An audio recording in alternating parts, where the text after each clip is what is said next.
안녕하십니까. 인문콩텐츠학회 총계학술대회 종합토론 이어서 진행해 보도록 하겠습니다. 저는 좌장을 맡은 아주대학교 문화콘텐츠학과 엄기우입니다. 순조롭게 진행하기 위해서 종합토론의 진행 순서와 방식에 대해서 잠깐 말씀드리겠습니다. 네, 채팅창 보시면서 설명을 드리겠습니다. 먼저 발표 순서대로 지정 토론자의 말씀을 한꺼번에 들으시고요. 지정 토론을 맡아주신 분들께 한 분당 5분이라는 시간을 드립니다. 그리고 다음에 지정 토론에 나오는 질문과 채팅창에 올라오는 질문에 대해서 발표자 선생님들의 답변을 듣도록 하겠습니다. 실시간 회의에 참여해 주신 분들께서 채팅창을 통해서 질문을 올려주시고요. 질문하실 때 어떤 발표자 선생님께 하시는 질문인지 밝혀주시면 감사하겠습니다.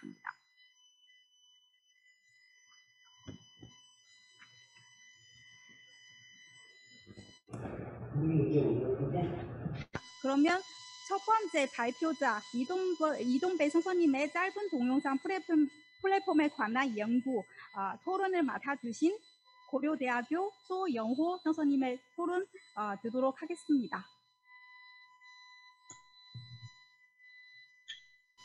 네, 안녕하세요. 소영호입니다. 토론문은 제가 직접 공유 드리면 되나요? 근데 지금 게스트는 화면 공유가 불가능하게 설정이 되어 있거든요. 아니면 제가 제출드린 토론문을 공유해 주시면 좋겠습니다.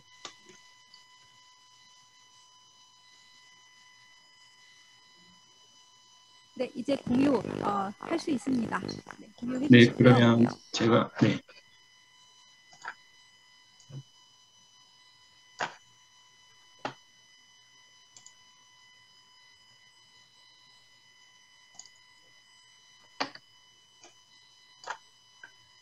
네, 공유되었죠?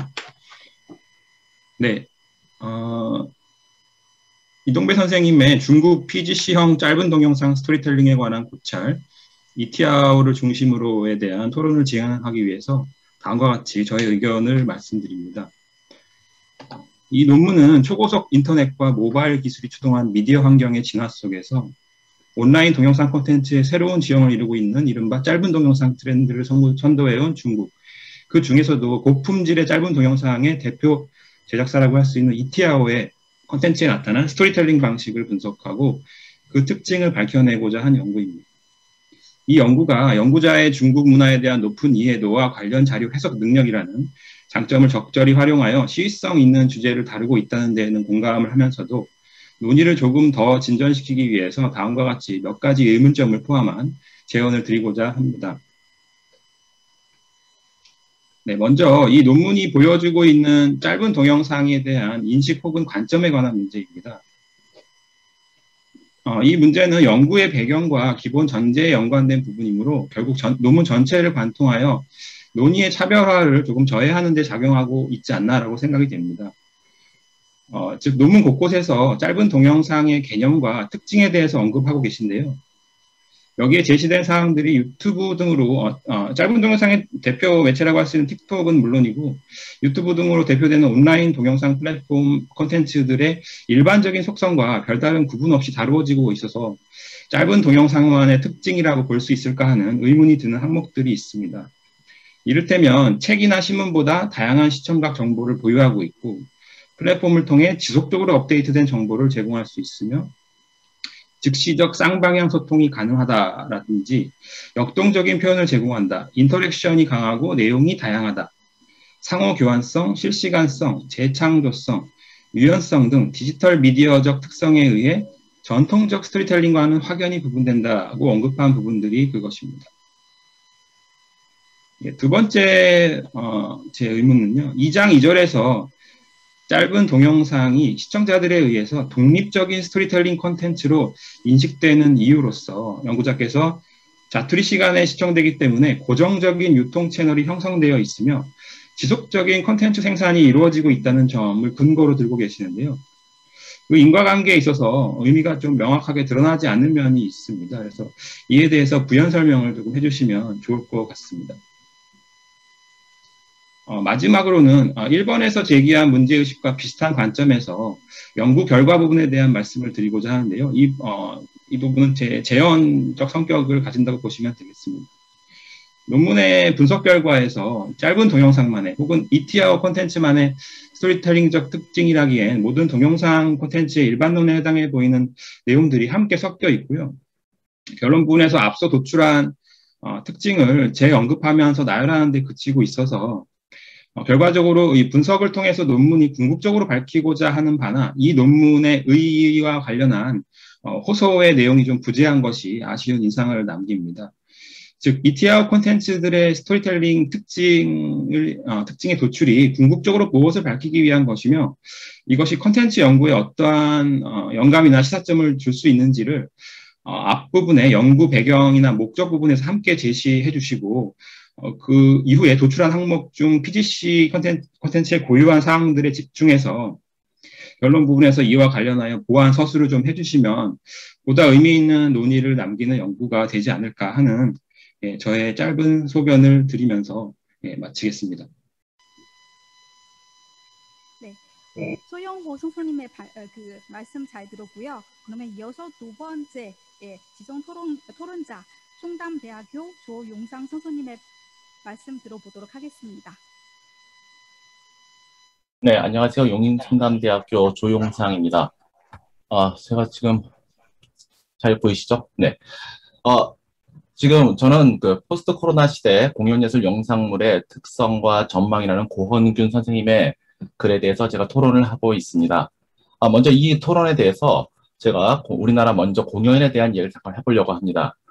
우리나라 공연법 2조 1항을 보면 음악, 무용, 연극, 연예, 국악, 고개 등 예술적 관람물을 실현에 의하여 공중에게 관람하도록 하는 행위라고 말합니다. 다만 상품 판매나 선전에 부수한 공연은 제외한다라고 하면서 공연의 실현성, 그러니까 현장성에 대해서 굉장히 중요한 의미를 두고 있습니다. 그래서 공연이 실현을 전제하고 있다는 말을 하기 위해서 공연의 3요소가 예술가, 관객, 작품이라고 이야기하고요. 4요소를 말할 때는 무대라고 더해서 이야기하기도 합니다. 그런데 이 코로나19 같은 상황 속에서 같은 공간이라는 개념을 유지하는 게 불가능한 상황이 초래되었고, 이를 극복하기 위해서 공연 단체들은 다양한 노력을 시도하고 방법을 강구하였습니다. 정부의 방역 지침을 지키면서 공연을 유지하는 가장 기초적인 방법부터 우리 고헌균 선생님께서 연구한 영상물을 통한 접근까지가 바로 그 예라고 할 수 있습니다. 하지만 이 경제적인 측면에서 방역 지침은 공연 단체에게 가혹하다고 할 정도로 엄격했고 예측할 수 없는 변수가 수시로 일어났습니다. 변수를 최대한으로 줄이면서 공연을 유지하는 방법이 바로 공연 예술 영상물을 통한 관객과의 만남이었고 고헌균 선생님께서는 이 부분에 대해서 연구를 하신 걸로 보여집니다. 특히 우리가 처한 상황 속에서 영상화를 굉장히 주목하십니다. 특히 이 영상물이 세 가지 매체, 즉 극장, 시네마, 텔레비전, 개인 미디어로 인터넷에 매개되어서 전달되고 있으며 그중 유튜브가 라이브 스트리밍보다 가공한 편집 영상의 업로드에 장점이 있는 플랫폼이다라고 분석을 하고 계시고요. 그 가운데서 과연 우리가 이것들을 공연의 장점을 융합한 하이브리드 대면 공연에 할 것을 재현을 약속하고 계셨습니다. 그리고 베냐민의 공연의 복제물인 영상물은 현장감이 결여되어 아우라가 사라진다는 주장에 대해서 시뮬라션과 시뮬라크 같은 보디라르의 그 이론을 갖다 놓으시면서 훨씬 더 가능할 수 있다라는 이야기를 하시면서 사례로 매트 오페라나 영국 국립극장, 우리나라 예술의 전당의 사례를 드셨습니다. 발표자께서 재현을 명시했던 하이브리드 공연의 발전 방향에 대해서도 온라인 공연을 주 공연으로 상정하고 대면 공연을 부수적 공연으로 두고 시대에 맞추어 대면 공연과 온라인 공연을 비교하면서 트랜스미디어 스토리텔링을 적용한 공연 등 각 공연의 장점을 융합한 하이브리드 대면 공연을 적극적으로 활용해 검토해야 된다고 주장하셨습니다. 저는 이러한 주장에 대해서 그리고 우리 고헌균 선생님의 발표자의 논리에 대해서 이 현재 코로나19 상황에서 매우 시적절한 제기라고 할 수 있고요. 선생님의 주장에 대해서 필요성에 대해서 동조하고 시대가 기술을 요구하고 나아갈 방향을 제시하고 있다라고 믿고 있습니다. 다만 한 가지 큰 문제점이 있는데요. 선생님께서는 이 영상물을 녹화물에 한정해서 연구를 하신 게 아닌가라는 저는 전제를 좀 하고 있습니다. 제가 화면 공유를 하면서 하나 0점, 제가 공유할 수 있도록 좀 도와주시겠습니까? 제가 기사 몇 개를 좀 보여드리려고 하는데요. 네. 자, 제가 지금 보여드리는 걸 보시면 지금 우리나라에서 지금 현재 작년 말부터 활발한 연구가 지속되어 왔습니다. 그래서 작년 같은 경우에 우리 콘텐츠진흥원 같은 경우에 온택트 시대 음악 공연의 가치와 확장 사례들은 어떤 것들이 있나라는 부분들에 대해서 연구가 좀 있어 왔고요. 더불어서 현재는 스트리밍 서비스를 통해서 이것을 해결하고자 하는 부분들이 굉장히 많습니다. 이 스트리밍 같은 경우에는 문제가 뭐냐면요. 선생님이 주장하신 그 실시간이 아무 시간대나 편한 시간에 관객들이 볼 수 있다가 아니라 정해진 그 시간에만 볼 수 있다라는 전제가 깔리는 스트리밍 공연들이 지금 굉장히 많이 이루어지고 있고 이것이 연극 그리고 뮤지컬 현재 지금 우리 그 대구 국제 뮤지컬 페스티벌이 곧 열릴 건데 이것도 역시 네이버 TV를 통해서 외국 작품들을 상영하기도 하고 우리나라 작품들을 실시간으로 그러니까 생방송으로 중계를 하기도 합니다. 더불어서 아까 말씀하신 그 시선에 대해서 관객자가 우리가 한 곳을 초점을 볼 수가 없다. 주어진 환경을 봐야 된다라는 부분들에 대해서도 지금 우리 그 아미 방탄소년단이 하는 그 팬미팅을 보면 곧 여기서 내용에서 보시면 이렇게 보시면 멀티뷰 같은 기술적인 대체 방안들이 현재 많이 연구가 되고 있고 실제로 제공되어 있는 게 현실입니다.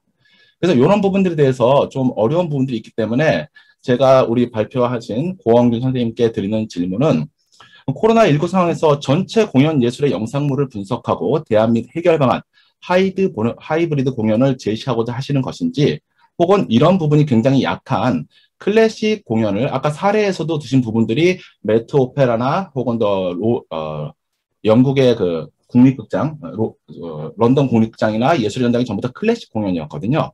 그래서 클래식 공연 예술에 대한 영상물을 분석하고자 하시는 것인지 그런 것들을 한번 발표해 주셨으면 좋겠고요. 그 다음에 아까 말씀드린 실시간 스트리밍 공연 영상의 소비는 어느 위치에 있어야 되는지 이것 같은 경우는 지금 분명히 복제가 불가능한 부분이 있고 시간적 제약도 분명히 있는데 과연 이것을 무조건 온라인 공연으로 이렇게 범주를 같이 잡아서 하실 부분이 있는지 그 다음에 마지막으로 이번에 질문에 함께하는 발표자께서 유튜브 플랫폼의 강점이 가공한 편집 영상물의 업로드의 강점이 있다고 하셨는데 사실은 저는 이 네이버 TV와 같이 지금 실시간 스트리밍 서비스에 대해서 인터랙티브한 더 큰 강점이 있다고 봅니다. 이 부분에 대해서 한번 말씀해 주시고요. 한 가지 제가 발표자께 드린 그 내용에서 없는 질문 하나 드리고자 하면은 사실은 이 하이브리드 공연이란 거에 사실은 수익의 문제가 조금 있습니다.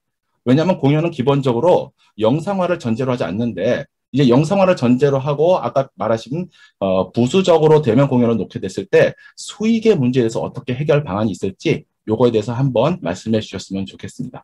감사합니다. 네, 조용상 선생님의 토론 말씀 잘 들었고요. 잠깐 말씀드리는 게 있습니다. 지금 실시간 채팅창에 이수진 선생님하고 이수민 선생님께 드리는 질문이 올라와 있습니다. 두 분 선생님께서 좀 확인 부탁드리겠습니다. 그러면 이어서 1929년 조선 박람회의 재현을 위한 메타 아카이브 구축의 토론을 맡아주신 한국화중앙연구원 김바로 선생님 모시겠습니다. 네, 안녕하십니까. 김바로입니다. 제 목소리 잘 들리시나요? 네. 네. 그러면 화면 공유 간단하게 하도록 하겠습니다. 예.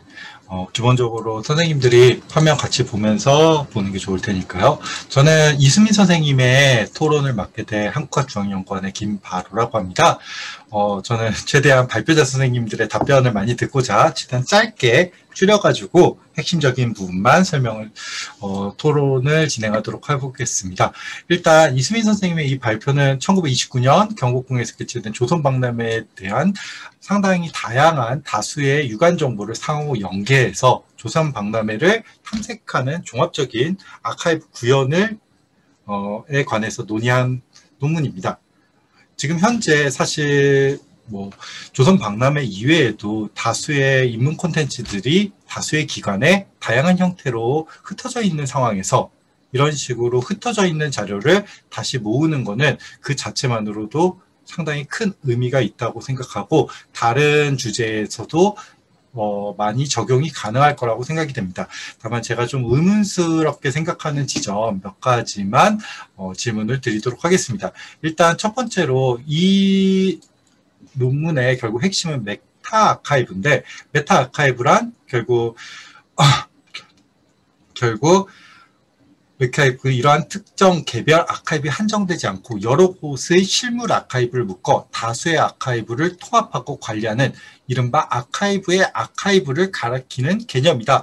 여기서 출발하는 거죠. 결국은 다양한 기관들에 있는 데이터들이 온톨로지로 설계되고 온톨로지 설계에 따라서 시멘틱 데이터로 만들어지고 이거를 LOD, 링크드 오픈 데이터 시스템을 통해 가지고 상호 연계 가능한 시스템으로 구축을 한 다음에 얘가 연계가 된다라는 기본 발상인데, 근데 이수민 선생님 발표문을 보면서 제가 좀 잘 이해가 안 되는 부분은, 이수민 선생님 본인은 이게 메타 아카이브라고 얘기를 하지만 실제로는 개별 기관들에서는 아직 시멘틱 데이터나 LOD가 구축되어 있지 않고 그것들이 상호 연계되어 있지 않거든요. 다시 말해서 이수민 선생님의 독립적인 조선 박람회 아카이브를 만든 것과 별로 다를 바가 없어 보이는데, 이런 현상은 어떻게 발생했고 앞으로 어떻게 해결을 해야 되는지에 대해서 질문을 드리고요. 두 번째는 좀 기술적인 문제인데, 지금 논문 발표문의 대부분은 이제 행위자를 중심으로 해서 행위자와 사전, 행위자와 전시관에 관한 오브젝트 프로퍼티, 관계성에 대해서 기술을 하고 있는데, 아마 페이지 분량의 한계 때문에 다른 거를 다 서술을 못 하신 것 같긴 하지만, 저 개인적으로는 특히 기록들을 이제 다른 것들, 다시 말해서 물품이나 개념이나 행위자나 이런 전시관과 기록들을 어떻게 연계하셨는지가 좀 궁금합니다. 마지막으로 이수민 선생님이 현재 서울역사박물관에 근무를 하고 계시지 않습니까? 그렇다면은 이수민 선생님의 이 주제가 서울역사박물관에 어떻게 구현이 될 수 있을지가 궁금합니다. 지금 서울역사박물관에서는 현재 뭐 전시회 같은 VR을 통해 가지고 디지털한 온라인 전시관 서비스, 그 다음에 서울학 관련된 생활문화 관련된 정보들을 공공 데이터의 형태로 제공하는 서울 역사 아카이브 서비스를 운영하고 있는데, 이것과 이수민 선생님의 메타 아카이브는 어떤 연관성이 있으며 앞으로 메타 아카이브의 개념이 어떻게 서울 역사박물관에 적용될 수 있을지, 앞으로 어떤 일을 하시고자 하는지에 대해서 질문을 드리고자 합니다. 네, 최대한 짧게 줄였고요. 토론 더 길게 해도 되는데 더 길게 할까요? 네, 저는 오히려 발표자분의 답변 기다리겠습니다. 네, 김바로 선생님의 배려 감사합니다. 네, 말씀 잘 들었습니다. 지금 이제 실시간으로 많은 분들이 참여하고 계십니다. 네, 그래서 지금 이제 채팅창으로 우리 발표하신 선생님들께 많은 다양한 질문들 올려주시면 감사하겠습니다. 자, 이어서 네 번째, 김영우 선생님의 그 가상세계에서 아바타의 진화에 관한 연구의 토론 맡아주시는 한국외대 김성수 선생님을 모시겠습니다. 네, 안녕하세요. 예, 제가 김영우 선생님의 그 토론을 맡았습니다. 가상세계에서의 아바타의 진화에 관한 연구, 아주 재미있는 그 논문이라고 할 수 있겠습니다. 사실 아바타라는 게 그 영화에서만 나오는 게 아니고 이렇게 컴퓨터에서 이렇게 쉽게 등장하는 개념인데요.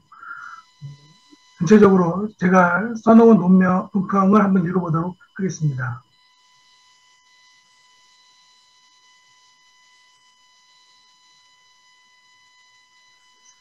최근 그 인터넷 및 그 비디오 게임의 무한 발달에 따라서 아바타라는 개념도 부상하고 있는 것 같은데요.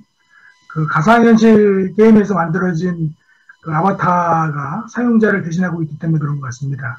그러니까 자신의 분신이 가상세계에서 분신으로 활동한다고 볼 수 있게 돼서 더욱 그런 거겠죠. 제가 알기로는 그 아바타라는 게 신화적인 내용도 이게 포함한다고 들었습니다. 인도 신화에서 신이 세상에 내려올 때 여러 모습을 이루는 말이다. 그래서 신화적 세계관이 반영되어 있다. 마치 내가 이제 신이 된 것 같은 그런 느낌을 받게 된다는 거죠. 그 가상세계에 나의 분신을 이렇게 심어놓는 거니까요.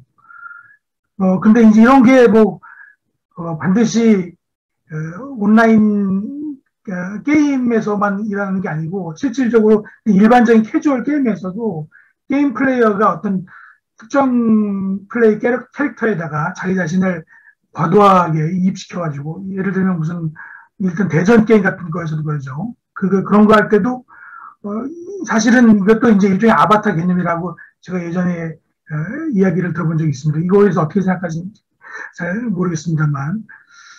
그리고 또 이런 맥락으로 볼 때 논문은 주제 자체가 아주 매우 흥미로운 거라고 할 수 있겠고요. 그래서 선생님께서 가지고 계신 가상세계에 대한 근본적인 인식이 아주 좋다고 저는 생각했습니다. 컴퓨터 그래픽만이 아니고 인간의 상상세계 역시 가상세계로 규정하고 있기 때문이죠. 인터넷 사이버 공간 역시 관념적인 가상세계의 일종이기 때문입니다. 그래서 인터넷 세계와 이 버추얼 리얼리티, 또 컴퓨터 게임의 세계에 서로 다 유기적으로 연결이 돼 있는데요. 컴퓨터 그래픽으로 구현된 게임 속 공간만이 가상현실이 아니고요. 그래서 컴퓨터 그래픽 환경으로 국한을 해서 아바타의 문제를 다루자. 아주 좋은 서술이신 것 같습니다. 그래서 그렇게 가상세계를 제안하신 것도 매우 적절하다고 할 수 있겠고요. 또 컴퓨터 게임 환경 속의 아바타를 주제별로 또 발전의 역사적 측면으로 구분하시면서 전체적으로 설명하시는 것도 아바타에 대한 이해를 심화시켜 주시는데 아주 좋았던 것 같습니다. 그래서 아바타가 뭔지, 아바타를 어떻게 활용하고 있는지, 아바타가 어떤 역할을 하고 있는지 이런 거를 잘 아시게 된 것 같고요. 그래서 제가 잘 알지 못하는 최근의 사례들도 너무 잘 설명해 주셔서 공부하는 마음으로 아주 잘 배운 것 같습니다. 특히 그 표 1의 그 내용이 아주 정리가 잘 된 것 같습니다. 나아가 이 논문에서 가장 좋은 점은 아바타의 사회적인 문제점이 잘 정리되어 있다는 건데요. 그 논문에서 잘 기술된 것처럼 그 사이버 성범죄, 도박범죄, 인공지능, 불법 조작 등 뭐 이런 내용들이 하여튼 아바타 콘텐츠가 무조건 좋은 건 아니라는 거 이것을 잘 설명해 주시고 있는 것 같아서 너무 감사했습니다. 아바타 역시 사용자 욕망을 자극하고 조작하고 또 이렇게 왜곡할 수 있는 거라고 생각이 되거든요. 그래서 그에 따라 아바타 리터러시 개념을 성장하신 것도 참 좋았다고 생각합니다. 그래서 결국엔 이게 디지털 문화의 윤리, 가상세계 윤리와 연결이 되겠죠. 그래서 타인의 아바타 역시 현실의 사람 모습을 인지한 것은 존중해줘야 되고 또 건전하게 활용할 수 있도록 해야 되겠죠. 또 올바른 의사소통, 도덕적 생활, 또 이런 것도 굉장히 가상세계에서 중요한 거라고 생각이 듭니다. 그래서 가상세계는 가상으로 구현된 현실 세계죠. 가상세계가 아닙니다. 사실은. 그 측면이 너무나 마음에 잘 와닿았던 것 같습니다. 근데, 좀 약간 아쉬운 점이 있는데요.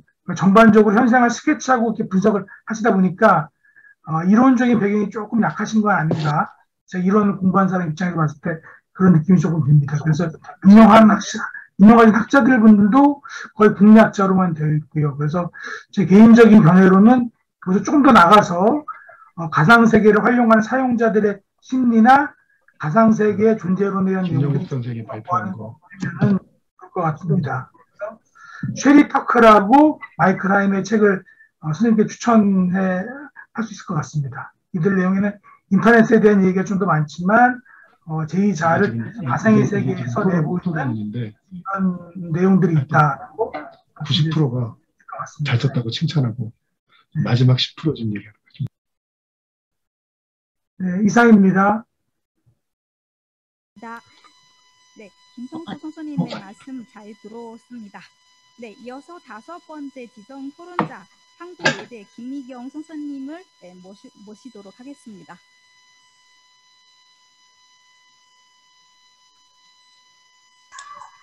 네, 안녕하십니까. 한국외국어대학교의 김희경입니다.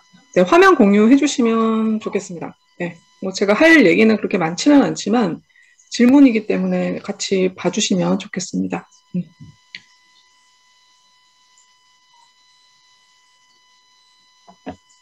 네, 시작하겠습니다. 김민옥 선생님의 횡단적 문화소통을 위한 지식의 상호작용적 확장 해피킹덤을 중심으로라고 하는 발표문도 받고, 그다음에 오늘 영상 자료도 보게 돼서, 저도 사실 이 토론문 준비하기 전에 해피킹덤을 유튜브에서 찾아서 보기도 했습니다. 그게 토론자의 자세일 것 같기도 해서, 영화도 좀 보게 돼서, 부탄이라는 지역의 영화를 소개해 주신 것만 해도 저는 제가 전혀 관심도 없었고 몰랐던 지역의 영화였기 때문에, 이런 것만 해도 좀 감사한 말씀을 드리고요. 네, 그렇지만 이제 궁금한 사항이 좀 있었습니다. 우선 첫 번째 그 질문인데요.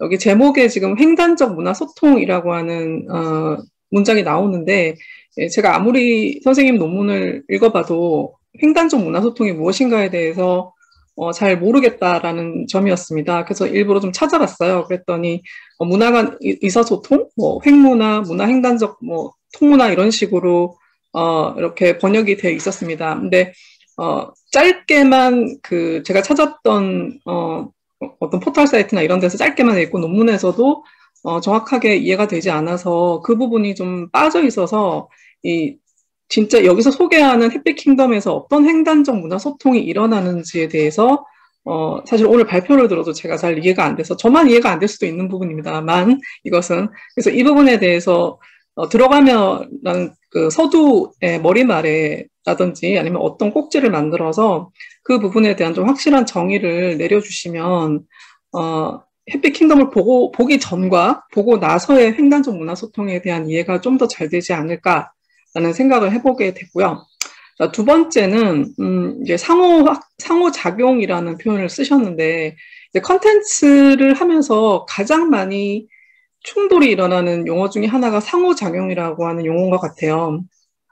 게임을 하시는 분들은 상호작용에 대해서 그냥 체화가 돼 있죠. 내가 어떤 걸 클릭하거나 여기 키보드를 누르면 어떤 반응이 나온다. 과학관에 가서 어떤 과학물을 체험하면은 거기서 어떤 반응이 나온다. 이런 걸 이제 상호작용이라고 생각하시는 분들도 있고, 또 어떤 분들은 문학작품이나 영화를 봤을 때 슬프다, 기쁘다, 웃긴다라는 감정적 반응에 대해서 상호작용이 일어났다라고 얘기하시는 분들도 계세요. 이제 선생님이 오늘 말씀하신 부분에서는 이 감독하고 그다음에 상하이 링첸이라는 분이 서로 교류를 하게 되면서 어떤 영화를 같이 만들게 되고 서로 얘기를 나누고 또 싸움에서 충돌이 일어났다라는 부분에 대해서 상호작용이라고 얘기를 하셨는데 그것에 대한 정의 역시 선언되지 않은 상태에서 상호작용이라고 얘기를 하셔서 상호작용의 폭이 넓어졌다라는 장점도 있지만 진짜 우리가 콘텐츠 함에 있어서 상호작용이 과연 어디까지가 상호작용이고 무엇이 상호작용이며 상호작용의 유형은 무엇인가에 대한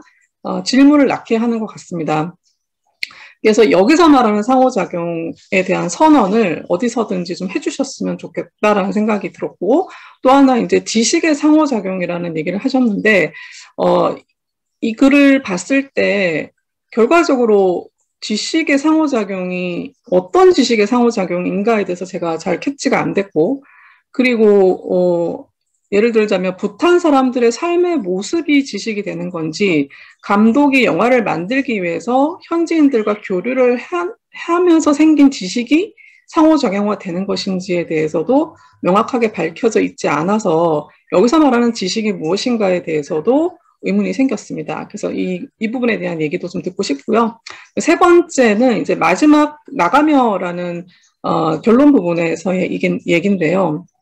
이제 이런 문장이 있습니다. 그녀는 서구 산업사회에 대한 비판적 영상을 제작을 넘어서서 새로운 대안을 모색했는데 이 과정에서 부탄을 선택을 했다. 왜냐하면 그 사람은 이제 독일 사람이니까요. 감독은 되게 선진화된 세상에서 살고 있는 사람인데 부탄이라는 행복지수가 1위인 나라를 선택했죠. 경제지수는 높지 않지만. 그래서 이제 이들의 삶과 문화를 담은 영상물을 통해서 서구인을 계몽하고자 했다라는 문장이 있습니다. 그런데 저는 이 문장이 되게 불쾌하게 느껴졌습니다. 그래서 많은, 이제 이분뿐만 아니라 많은 이런 다큐를 찍는 감독들이 서구 산업사회는 비판받아야 되고, 물질 만능주의에 팽배하고, 환경오염의 주범이 되고 있고, 너무나도 자본주의화 되어 있어서, 사람들을 다 객체화시키고 물질주의로 만들고 있다. 이런 주장이 굉장히 많이 나오고 있어서 그 대안으로 부탄이라든지 네팔이라든지 인도 같은 지역을 찾는 영상들이 굉장히 많이 나옵니다. 그런데 그 감독의 의도겠지만, 이렇게 봤을 때 어쨌든 뭔가 다르겠지라고 느끼는 대상 자체에서 우선 계급이 나눠진다는 생각이 좀 들고요. 그래서 뭐 자연주의를 실천하는 또는 나름대로 뭐 유기농 농업을 하는 이런 부탄을 찾아가서 그들이 어떻게 살고 있는지를 조명함으로 인해서 우리가 서구 사회가 여기를 좀 닮아가야 된다라는 그 명제 자체가 누가 누구를 계몽하겠다라는 것인가에 대한 되게 불편함이 좀 있었습니다. 뭐 예를 들어서 서구 산업사회가 물질주의고 만능주의라고 해서 반드시 비판을 받아야 될 것인가에 대한 문제, 그리고 그렇게 행복지수가 높은 사회에서 유기농 농업을 하고 그들끼리 고유의 문화를 지키기 위해서 사는 모습은 반드시 옳은 모습인가에 대한 정의 없이 계몽으로 다가간다는 것 자체가 굉장히 불편했다라는, 즉 이분법적인 사고인 거죠. 그래서 반드시 그들의 삶을 본받아야 되는 대상 또는 반드시 따라해야 되는 대상으로 할 것이 아니라 어떤 경우에는 이렇게 볼 수도 있고 저렇게 볼 수도 있다라는 좀 확장된 사고를 좀 가져야 되지 않을까. 그래서 부탄을 되게 신격화하고 있는 또 다른 시선이 아닐까라는 생각이 들었습니다. 그래서 이 부분에 대한, 물론 감독은 자기 나름의 의견이 있을 수 있겠죠. 그래서 저는 이제 선생님이 해피 킹덤을만 이제 중심적으로 다루기보다는 이분이 6년 동안 부탄에서 살면서 영화를 계속 찍어왔잖아요. 상호 교류를 하면서. 그 과정에서 처음 부탄에서 정착했을 때와 이분이 3년, 4년 살고 6년째 살 때에 심경의 변화가 생길 수밖에 없겠죠. 그랬을 때에 어떤 내가 부탄이라는 사회를 어떻게 지켜보고 내가 거기서 변화하는 과정에서 만들어진 영화들에서 변화된 시점, 그래서 그것이 결과적으로 어떻게 정말 진정한 횡단적 문화 소통이 됐는가에 대한 지점을 알려주시는 것이 이 연구에 좀 의의가 있지 않을까라는 생각을 하게 돼서 뭐 이번에 이미 쓰셨으니까 후속 연구에서는 그런 연구를 좀 해주셨으면 어땠을까라는 생각이 들었습니다. 네, 저의 토론은 마치도록 하겠습니다. 네, 김희경 소선님의 말씀 잘 들었습니다. 감사합니다. 이어서 예술과 기술의 만남, 인공지능의 현대무용 적용의 토론을 맡아주신 송담대 이효원 선생님의 말씀 들어보도록 하겠습니다. 네, 안녕하십니까. 용인송담대학교 이효원입니다. 예술과 기술의 만남, 인공지능의 현대무용 적용에 대한 토론자를 맡았는데요. 이 논문은 한국에서 인공지능을 현대무용에 접목시킨 최초의 사례라고 소개하고 계시고요. 그렇기 때문에 매우 가치 있는 연구로 보여졌습니다. 특히 제가 되게 주목했던 부분은 해외 사례의 연대기적 정리가 굉장히 인상 깊었는데요. 이것은 인공지능이 무용과 접목하는 발전 과정을 드러내고 있기 때문입니다. 그런데 제가 토론문에는 질문을 적지 않았는데요.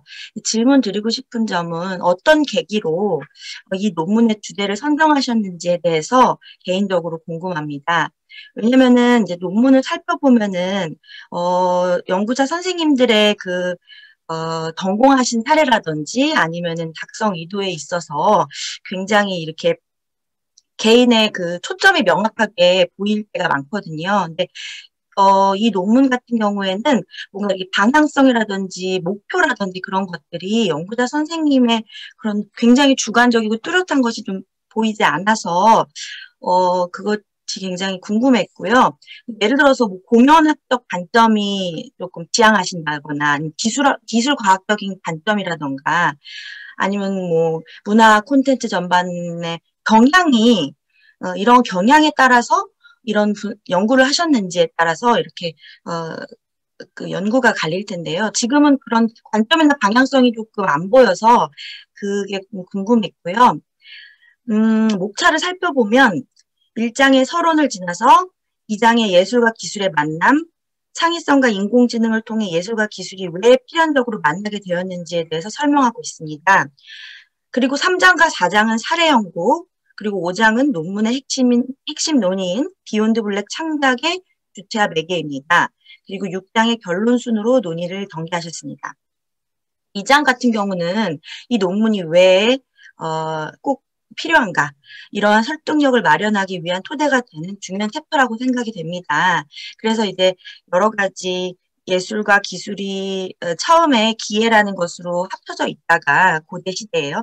그러고 이제 현대에 이렇게 분화되는 과정이 아주 간략하게 설명을 해주시고 계신데요. 근데 지금은 어떤 현상을 나열하는데 그치고 있을 뿐 이렇게 역사나 사조적인 흐름 속에서 논의를 전개하고 있지 않다는 생각이 들었어요. 특히 그 참고하신 문헌들을 살펴보면은 어떤 맥락 안에서 이렇게 참고하신 거라기보다는 용어 설명을 하기 위해서 참고하신 것들로 보여져가지고요. 오늘날의 기술과 예술의 어떤 그런 분화 기준, 그리고 그 흐름 속에서 예술과 기술의 필연적인 만날 수밖에 없는 어떤 그런 계기를 흐름 속에서 이렇게 쫙 훑어주시고, 그렇기 때문에 이런 논구가 꼭 필요하다라는 주장을 전개하면 어떨까, 이렇게 생각을 해보았습니다. 그리고,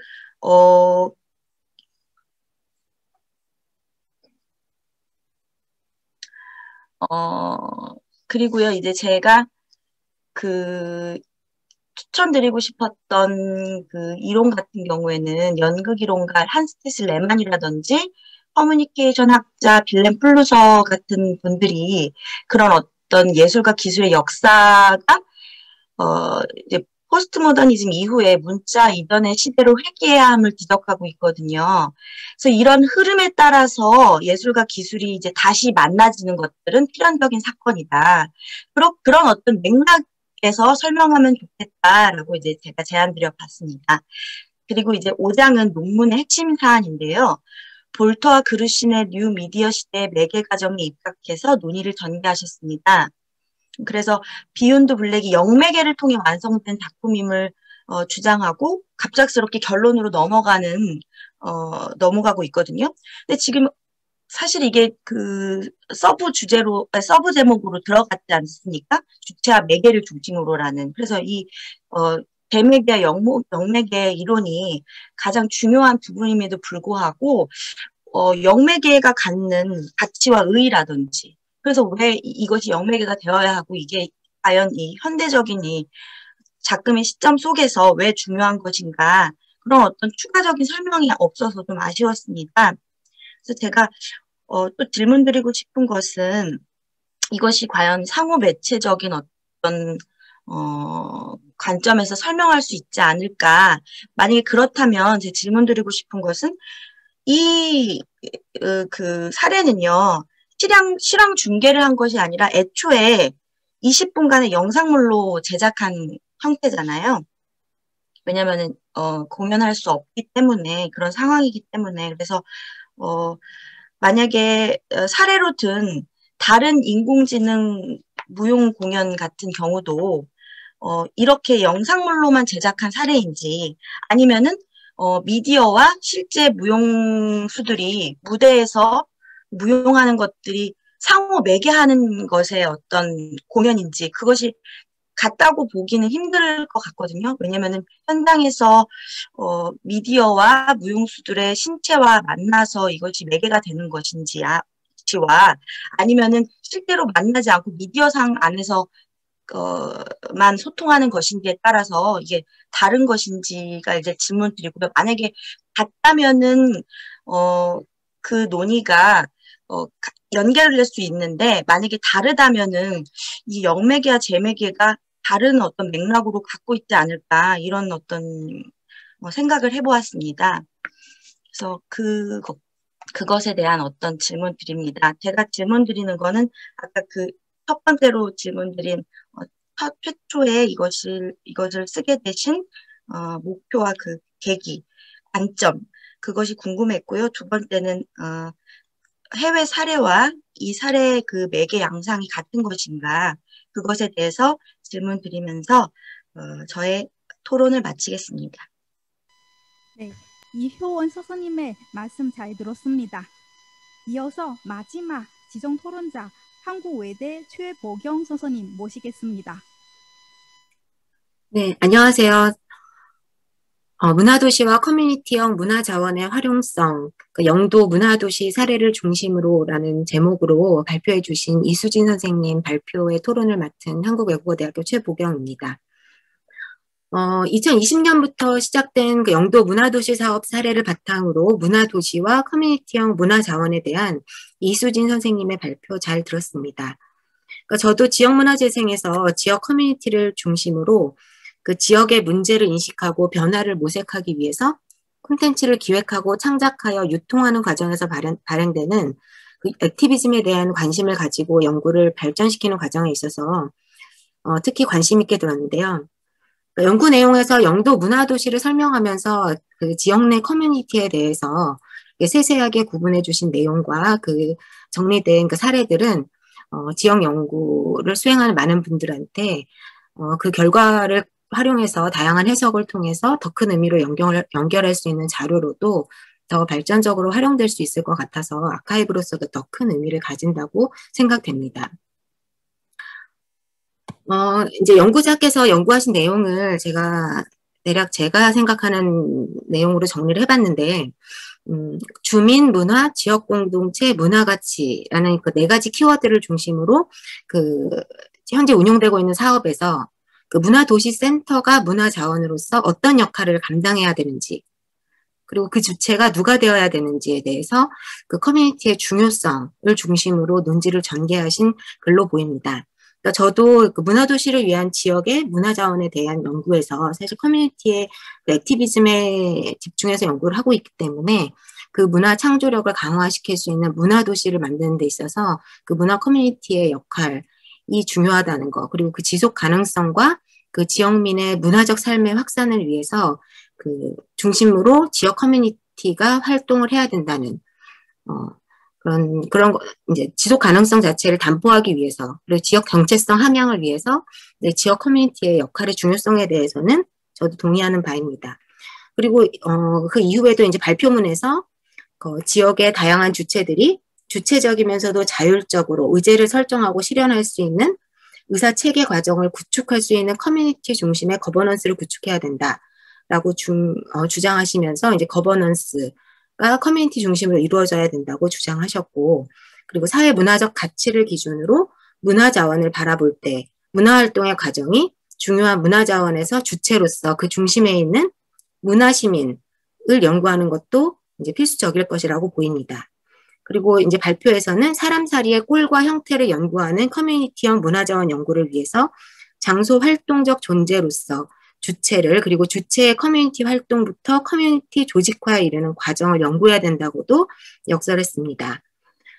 그러니까 사람들이 함께 살아가는 문화도시를 만들기 위해서 어떤 활동을 유도해 가야 할 것인가에 주안점을 주겠다라고 그 연구 의도도 밝히셨는데, 이 연구에서 발표자께서 구상하는 영도 문화도시는 영도 내의 커뮤니티 문화 생산 현장을 기록하고 이를 토대로 다른 커뮤니티를 생성하는 장을 마련하는 정책이나 프로그램을 마련해서 부단하게 도시 문화를 생산하는 시민 주체가 움직이는 곳이다라고 밝히기도 하셨는데요. 그러니까 제가 생각한 이 논문의 중심적인 내용은 문화도시센터와 커뮤니티의 역할에 대한 연구라고 저는 생각을 했거든요. 그래서 영도 문화도시에 대한 사례 설명이 중심이 되어야 함에도 불구하고 이제 조금 그 뒷부분에서 그 사례에 대한 내용이 이쪽으로 연결돼서 설명이 조금 더해졌으면 좋겠다라는 생각이 들어서 그 이해를 도울 수 있을 것 같아서 다음과 같은 내용의 설명 부탁드립니다. 그러니까 영도 문화도시라는 그 웹페이지에 들어가 봤을 때 그 시민이 공감하고 즐기는 도시 문화의 고유성과 창조력을 바탕으로 미래지향적 사회성장 구도와 지속 가능한 도시 발전 체계를 갖춘 곳이라고 이제 웹페이지에서는 설명하고 있는데요. 그리고 영도 문화도시에서 그 웹페이지 내에서 이제 공공예술, 축제, 문화관광, 아카이빙 등 다양한 활동들도 연결되고 있다라고 설명하고 있습니다. 그러니까 이 영도 문화도시의 웹페이지는 그 문화도시센터에서 운영하고 있는 것 같아요. 그리고 그 활동들은 다리 너머 영도라는 예술도시섬 영도 매거진의 발표, 그러니까 그 외에도 이제 발표자께서 이야기해 주신 다양한 활동들을 통해서 아카이브로 구축되고 대중과 소통을 시도하고 있는 것으로 보입니다. 그래서 이제 이 부분은 사실 제가 그 토론문에다 올리지 않았는데, 그 영도 문화도시 사업에서 우리 커뮤니티를 중심으로 이루어지는 그 다양한 액티비즘으로 연결되고 있는 활동이 대표적으로 어떤 내용이 있는지 설명해 주시면 우리가 그 문화도시센터와 그 역할 구분을 하는 데 있어서 그러니까 문화도시센터에서 이제 중심으로 이루어지는 방금 말씀드렸던 홈페이지에 노출된 사업이 어떻게 커뮤니티 중심으로 연결되고 있는지 그런 내용을 이해하는 데 있어서 발표자의 주장과 연결해서 어떻게 설명될 수 있는지를 설명해 주시면 저희가 그 발표문과 그 논지를 이해하는 데 조금 더 도움이 될 것 같고요. 그리고 두 번째로는 그 문화도시 거버넌스를 구성할 때 문화도시 센터 구축 후에 문화적 거버넌스를 구축하는 모순을 인지하고 이를 지향하려는 시도를 해야 한다라고 주장하셨는데 그 영도 문화도시에서 관련하여 혹시 가시화된 문제점이 있었는지 그게 아니라면 그 다른 지역의 문화도시 사업에서 관련 문제점 사례가 있는지 그 내용이 무엇인지에 대해서 설명해 주시면 조금 좋을 것 같습니다. 그리고 앞서 질문을 확장해서 한 가지 더 여쭙는다면 커뮤니티 주체 중심의 문화도시 민 참여 모델 실험 과정에서 그 활동하는 퍼실리테이터에 대해서 언급하셨는데 그 발표자께서 지향하는 문화적 거버넌스 안에서 그 퍼실리테이터란 어떤 역할을 가지고 어떤 역할을 수행하는 주체로 설정하고 계시는지 알고 싶습니다. 그리고 그러한 역할을 감당하기 위해서 이전에 어떤 경험을 가진 사람이 맡아서 수행하는 것이 그 역할에 적합하다고 생각하시는지도 그 의견 듣고 싶습니다. 그리고 또 이에 연결해서 그 문화도시 사업과 지역문화재생을 수행하기 위해서 그 발표자께서 구상하는 거버넌스에서 시민 커뮤니티와 행정에서의 역할을 어떻게 구분하는 것이 바른 방향이라고 생각하시는지 그리고 구단위 사업인 영도 문화도시 사업보다 더 큰 규모의 문화도시 사업에서 커뮤니티의 역할이 어떻게 다르게 발현되고 그 발현되는 모습이 어떻게 드러났을 때 바람직하다고 생각하시는지도 연결해서 설명해 주시면 감사하겠습니다. 좋은 발표 감사합니다. 네, 지정 토론을 맡아주신 선생님들의 깊은 견해 그리고 심도 있는 질문 잘 들었습니다. 깊은 감사 말씀드리겠습니다. 그러면 이어서 발표 순서대로 우리 그 발표자 선생님들의 답변을 들어보도록 하겠습니다. 그러면 첫 번째 발표자이신 건대에 계시는 이동배 선생님의 답변 들어보도록 하겠습니다. 네, 안녕하세요. 이동배입니다. 혹시 제 목소리 들리시나요? 네, 잘 들립니다. 네, 반갑습니다. 네, 이렇게 뵙게 돼서 반갑습니다. 이번에 제가 발표하는 내용은 중국의 짧은 동영상에 대해서 그런 관심 갖게 된 계기는 제가 코로나 시대에 뭐 혼자 집에 있는 시간이 좀 길어지고 혼자 있는 것보다는 애기 보는 시간, 애기 보는 그런 애기가 재우고 나서 혼자 이렇게 옆에 애기 있는 동안 애기 옆에 있는 동안 제가 짧은 동영상을 많이 보게 되는 그런 계기로 이제 짧은 동영상에 대해서 관심을 갖게 되는 것이었습니다. 그리고 중국 짧은 동영상 같은 경우는 빠른速도로 발전하고 있는 그런 가운데에서 이 중에서 퀄리티가 높은 그런 짧은 동영상에 대한 그런 수요가 많아지는 것을 발견되었습니다. 그 가운데 이 갸오라는 좀 중국에서는 요새 인기가 있는 짧은 동영상의 플랫폼을 에 대해서 관심 갖게 되고 이 논문을 쓰게 되었습니다. 일단은 사실 이 논문을 쓰다 말았던 느낌을 들 수가 있는데요. 제가 아직까지 사실 우리 서용호 선생님은 평가해 주는 듯이 제가 아직까지 이 갸오의 그런 스토리텔링의 사실 영상 언어에 대해서 집중적으로 분석하고 있었고 아직까지 컨텐츠의 그러한 독특한 스토리텔링 방식 등에 대해서 그 독특한 부분은 뭐가 있는지 정확히 밝히지는 않았습니다. 사실 이 부분에 대해서 저도 추가적으로 부원할 예정입니다. 특히 중국 짧은 동영상에 관한 그 다른 유형들을 그러한 짧은 동영상의 스토리텔링의 특징은 뭐가 있는지 그런 대표적인 플랫폼의 그런 특성에 대해서 조금의 그런 분석하는 부분은 추가적으로 들어가야 되는 라는 그런 생각을 저도 서영구 선생님과 같은 생각입니다. 그래서 이 부분에 대해서 제가 추가적으로 서영구 선생님의 주신 의견을 참고해서 보완하겠습니다. 네, 답변보다는 사실 일종의 다짐이라고 하겠습니다. 예. 선생님은 질문하는 것보다 저한테 이렇게 했으면 좋겠다고 하시니까 그래서 저도 마찬가지로 이렇게 하겠습니다. 감사합니다. 동배 소소님의 그 답변 잘 들었고요. 앞으로 좋은 논문 기대하겠습니다. 네, 순서대로 두 번째 발표자이신 고헌균 선생님의 답변 들어보도록 하겠습니다.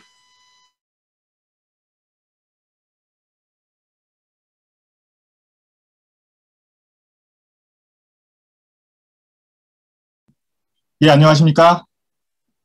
고헌균입니다. 예, 이렇게 바쁘신 일정에도 토론문을 작성해 주신 조용상 선생님 감사드립니다.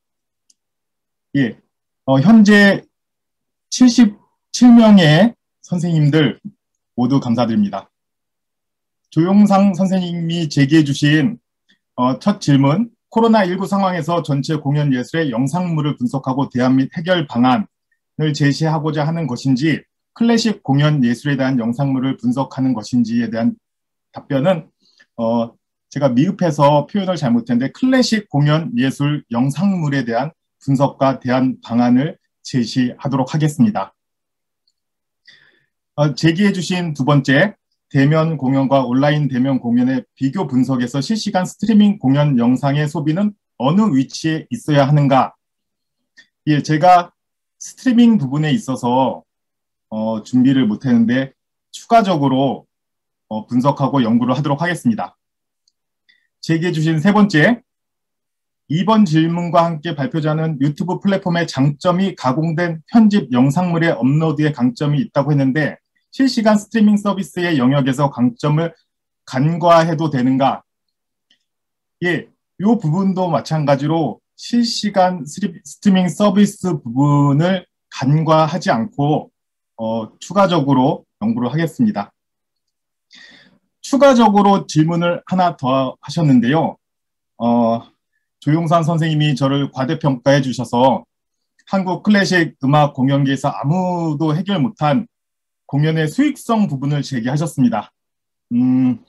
하이브리드 대면 공연에 대한 수익 문제를 해결할 때까지 공부를 하겠습니다.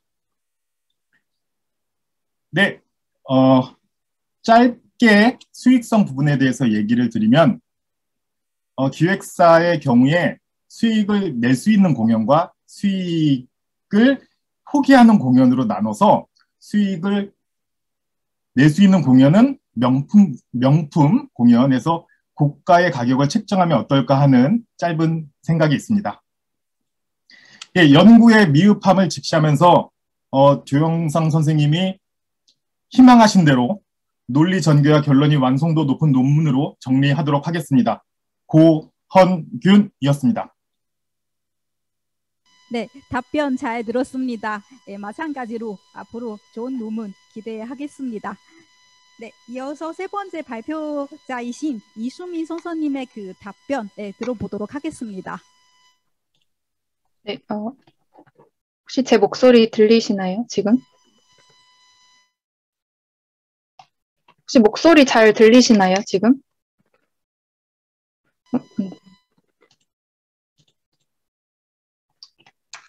목소리 혹시 지금 잘 들리실까요? 잘 들립니다. 잘 들려요. 아, 네, 감사합니다.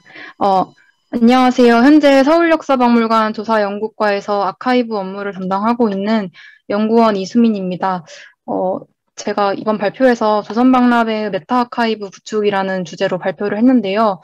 우선 토론자이신 김바로 선생님, 제 발표에 대해서 이렇게 미비한 점들을 지적해 주시고 또 더해서 좋은 방향 제시해 주셔서 감사합니다. 질문해 주신 세 가지 사항에 대해서 차례대로 답변 드리도록 하겠습니다. 우선 첫 번째 질문에 대해서 답변 드리도록 하겠습니다. 개별 기관의 독립 아카이브에 대한 소개는 있지만 데이터 차원에서의 개별 기관의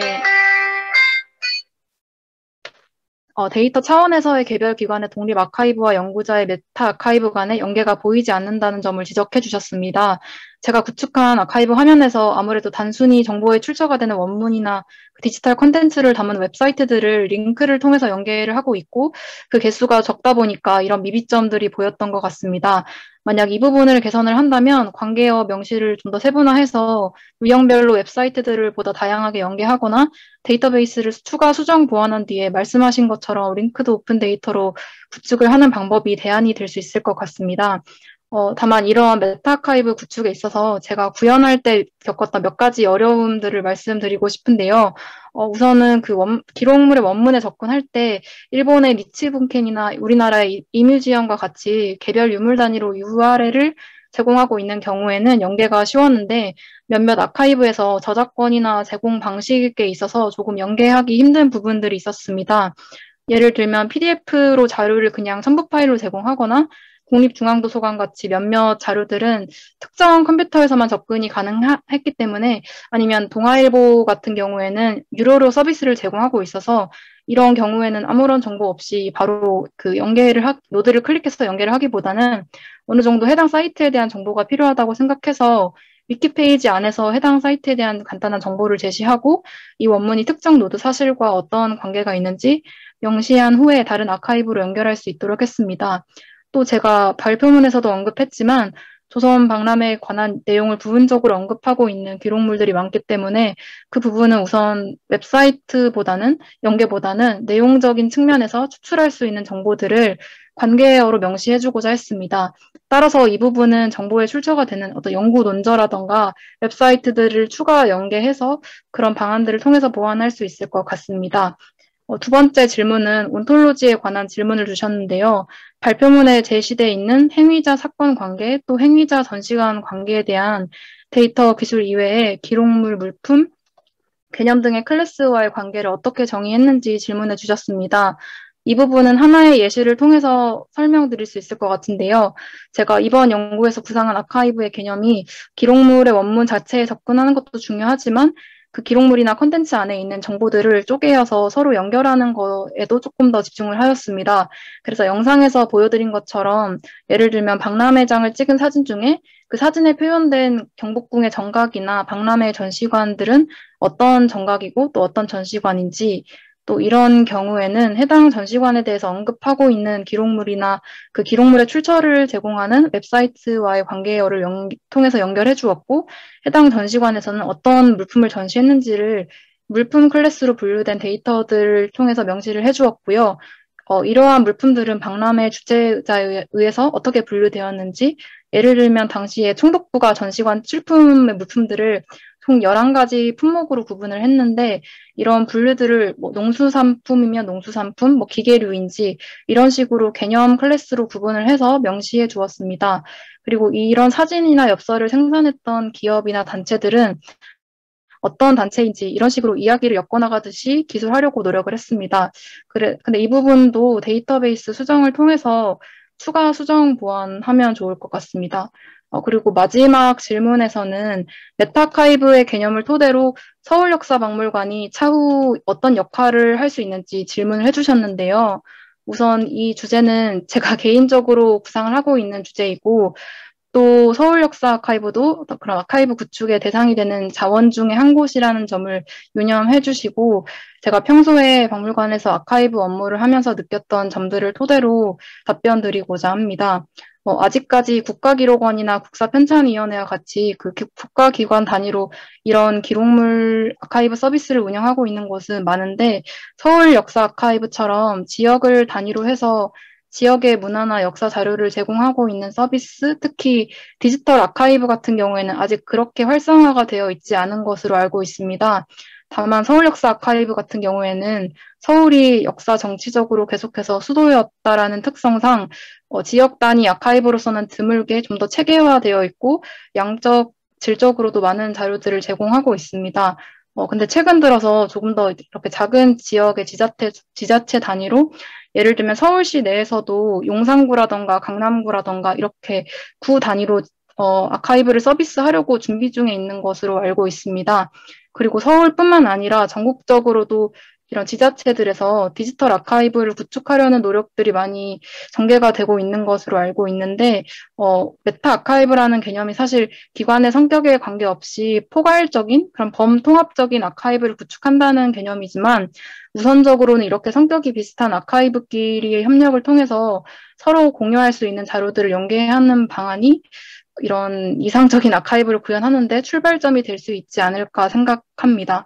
그래서 앞으로 이런 지자체들이 운영하고 있는 아카이브들이 활성화된다면 국립중앙박물관에서 제공하고 있는 이뮤지엄이나 그런 것처럼 비슷한 성격을 가진 지역의 문화재단이나 지역 박물관의 아카이브와의 연계를 생각해 볼 수 있을 것 같습니다. 그리고 최효진 선생님께서 추가로 질문해 주신 부분도 앞에서 이제 김바로 선생님께서 지적해 주신 질문에 대한 답변으로 대체를 할 수 있을 것 같습니다.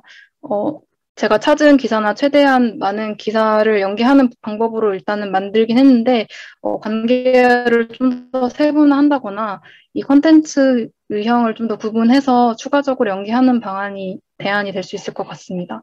그럼 답변 여기서 마치도록 하겠습니다. 감사합니다. 네, 답변 감사합니다. 이어서 네 번째 발표자이신 김영우 선생님의 답변 들어보도록 하겠습니다. 네, 안녕하십니까. 가상세계 아바타 진화에 관한 연구를 발표한 김여옥입니다. 김성 선생님 토론해 주셔서 너무 감사드립니다. 토론에서 말씀하신 것처럼 이론적 배경의 아쉬움과 인용학자의 다양성에 대해서 말씀해 주셨는데, 이 가상세계 진화의 양상과 사회적 문제를 중심으로 연구하다 보니 이런 이론적 배경에 대한 이제 아쉬운 점은 저 또한 이제 느낄 수 있었던 부분이었던 것 같습니다. 말씀하신 것처럼 국내 학자의 어떤 내용만을 이용하는 것이 아니라 좀 다양한 학자들의 내용을 참고해 보도록 하겠습니다.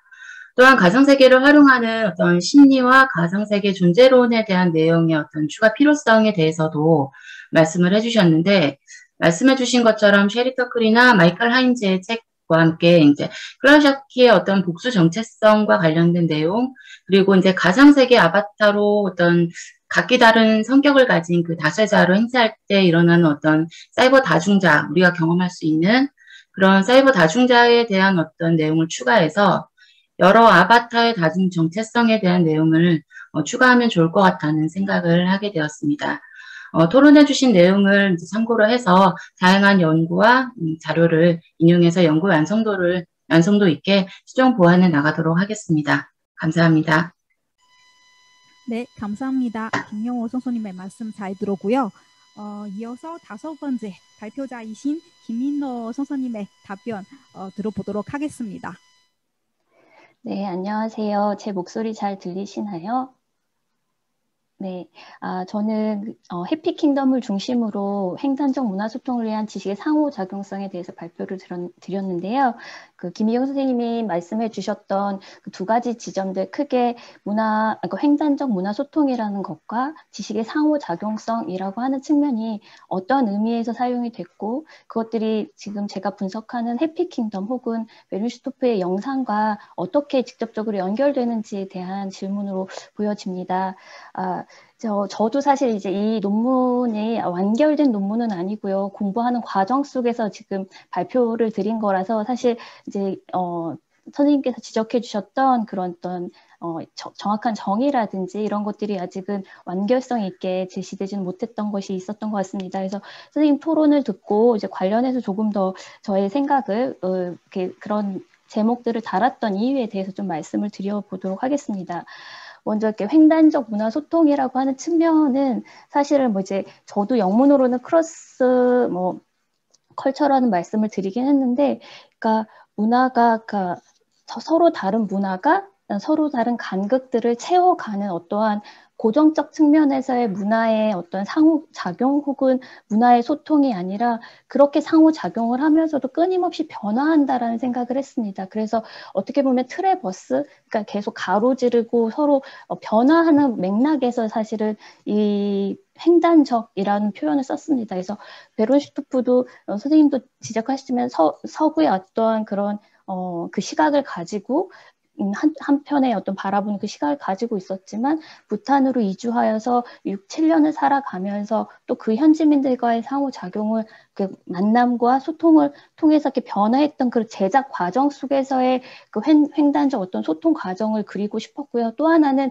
그렇게 만들어진 하나하나의, 그러니까 총 4개의 영상이지만 그 4개의 영상 컨텐츠 자체가 첫 번째 드라마는 부탄 안에서만 공유되었지만 그 이후에 다른 콘텐츠들은 유튜브 채널이라든지 다른 채널을 통해서 많은 세계인들과 공유를 하면서 그들의 피드백 또한 굉장히 달랐거든요. 그래서 해피킹덤 같은 경우에는 유튜브에 게시된 이후에 약 900만 건의 어떠한 그 조회수가 기록이 되었었고, 또한 댓글 또한 한 약 5.2만 네, 어떤 5,900회 어떤 댓글이 있었는데 그 댓글도 나름 분석을 다 했었는데요. 그래서 인도랑 부탄 사람들이 다른 댓글과 그리고 서구인들이 다는 댓글, 또 아시아 쪽에서 다는 그 사람들의 대략적 댓글이나 그것들을 수용하는 방식이 달랐습니다. 그래서 그러한 맥락에서도 이 만들어진 컨텐츠가 세계인들이 횡단하면서 다르게 공유되고 있구나.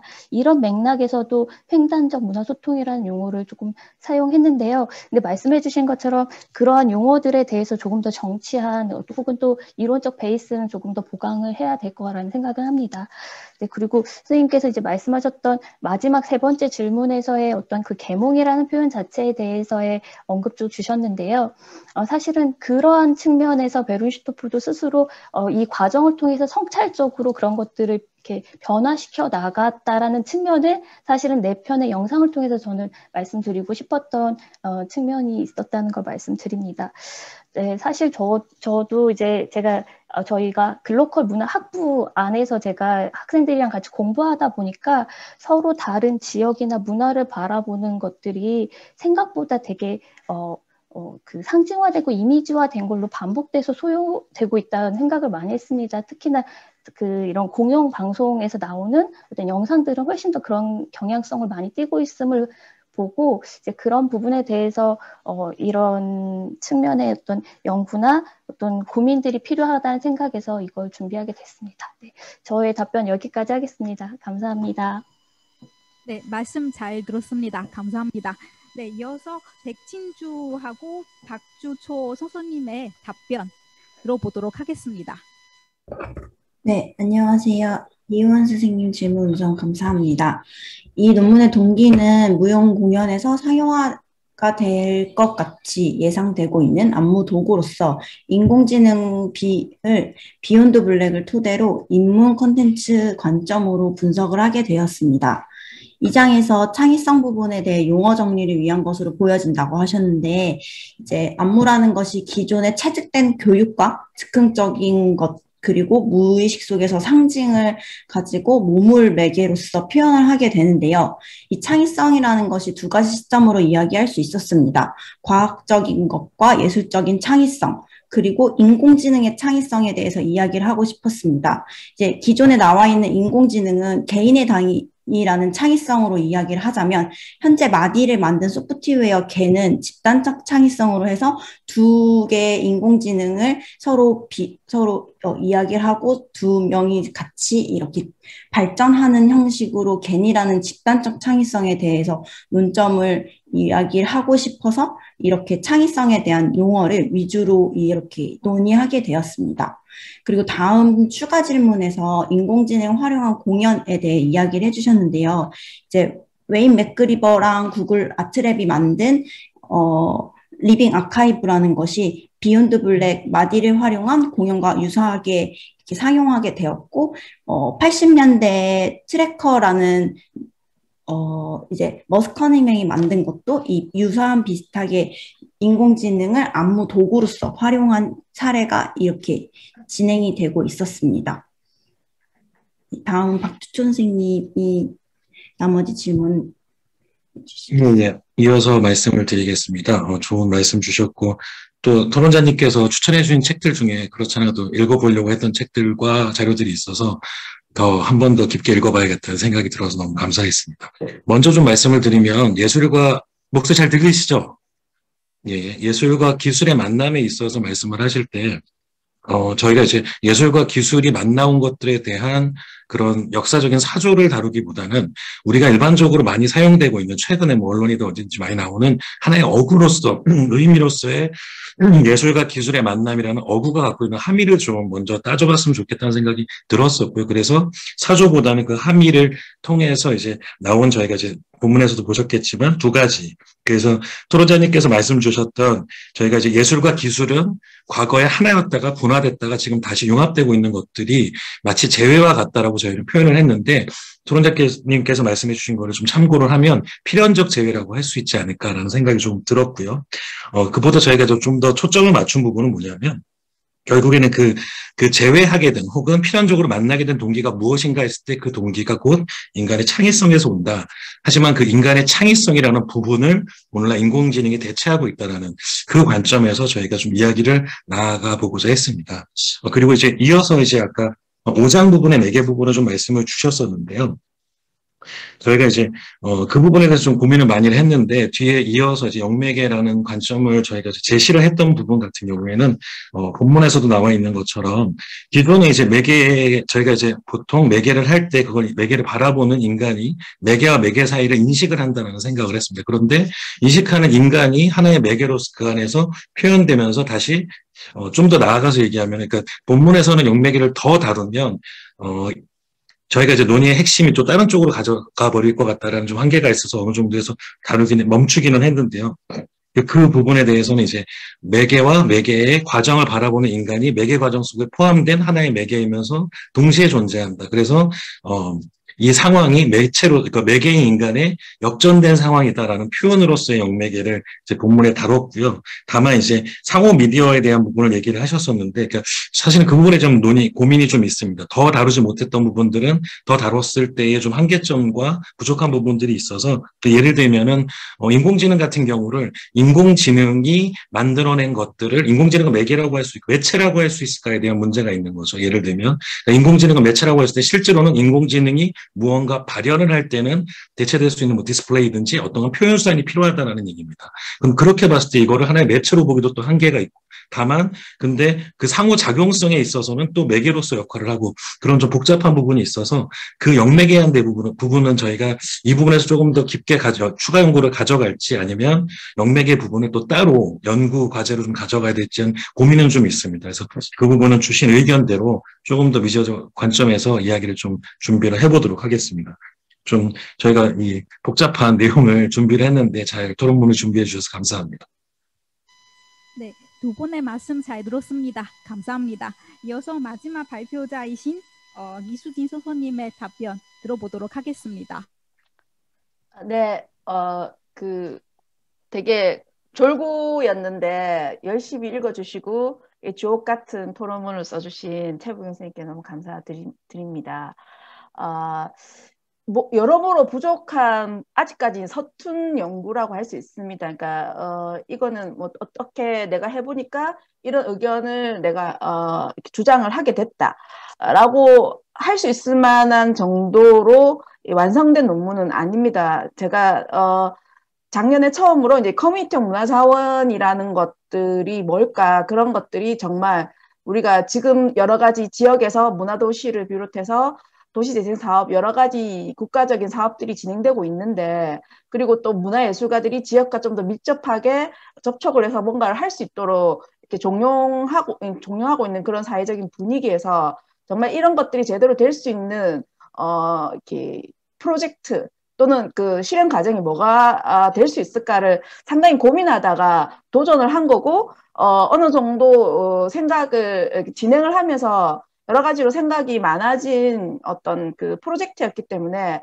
그 과정을 약간의 좀 고민이라든지 연구적인 차원으로 조금 전환을 시켜볼까 하는 차원에서 용기를 내서 발표를 하게 됐습니다. 그래서 아직까지 되게 생각할 거리, 그 다음에 여러 가지 정리할 거리가 많은 그 글인데, 최보경 선생님께서 말씀해 주신 그런 질문들을 하나하나씩 제가 정리하다 보면 연구가 훨씬 더 이렇게 현실적으로 결이 풍부해지지 않을까 하는 이제 기대가 제 개별적으로는 있습니다. 그래서 지금 질문을 되게 많이 해주셨는데 그 질문에 지금 다 답을 해드리기는 힘들 것 같고, 제가 왜 이 커뮤니티형 문화자원 연구를 하게 됐는지, 그 다음에 이 커뮤니티형 문화자원이 가장 큰 그 특징이 뭔지, 그 다음에 이제 이 커뮤니티형 문화자원이 어떻게 문화도시센터와 연결될 수 있는지, 이 부분만 관련해서 말씀을 드리면, 아까 그 채팅방에 안용호 선생님께서 질문해 주신 부분하고도 어느 정도 대답이 될 거라고 생각합니다.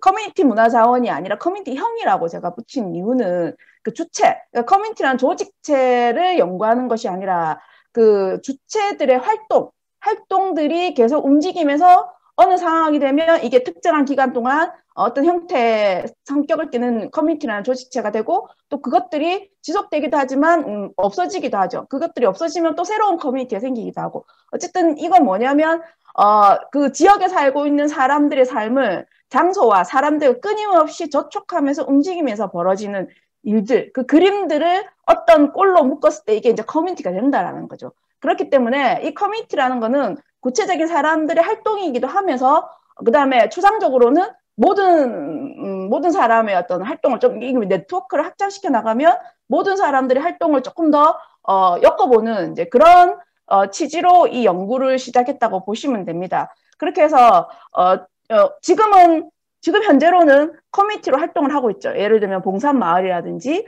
아니면은 뭐 주디라고 하는 곳이라든지 알로하 그린이라든지 특정한 계기나 목적을 가지고 그리고 이제 활동하시는 주기적으로 관계를 가지고 패턴화한 활동을 보이시는 분들이 있습니다. 근데 이게 언제까지 갈지는 모르죠. 하지만 그분들의 활동이라는 거는 이후에 지금의 커뮤니티는 사라지지만 다른 커뮤니티가 만들어질 수 있는 또는 다른 커뮤니티를 생산할 수 있는 하나의 토양이 되기 때문에 그런 차원으로서 커뮤니티 주체 중심의 커뮤니티형 문화 자원을 연구를 한 것이고요. 이제 이거를 거버넌스와 관련해서 어떤 문제가 있냐면 지금 국가 주도 사업으로서 법정 문화도시 사업에서 그 거버넌스에 대한 어떤 그 기준을 정해놨습니다. 그게 원래대로 하면 뭐냐면 6단계가 있는데요. 1단계가 이제 구성원들이 출연을 합니다. 구성원들이 출연을 하고 그 다음에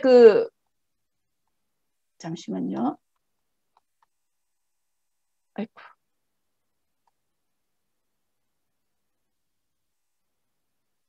출연하고 그다음 그 구성원들 중에서 리더가 나오고 그 리더들이 협의체를 만들고 그리고 총괄 기획자가 나오고 마지막에 문화도시센터를 이제 구성한다라고 나오거든요. 근데 물론 예비 문화도시나 문화도시를 신청하기 위해서 이런 거버넌스를 만들고 뭐 그 커뮤니티들을 모으거나 사람들을 모아서 이야기를 나누고 해서 기획서를 써서 내고 예비 문화도시 사업을 벌이고 센터를 만들어내지만 실질적으로는 모든 국가 사업이 그렇듯이 시작은 이거죠. 시작은 주민에서부터 시민에서부터 출발하지 않는다라는 겁니다.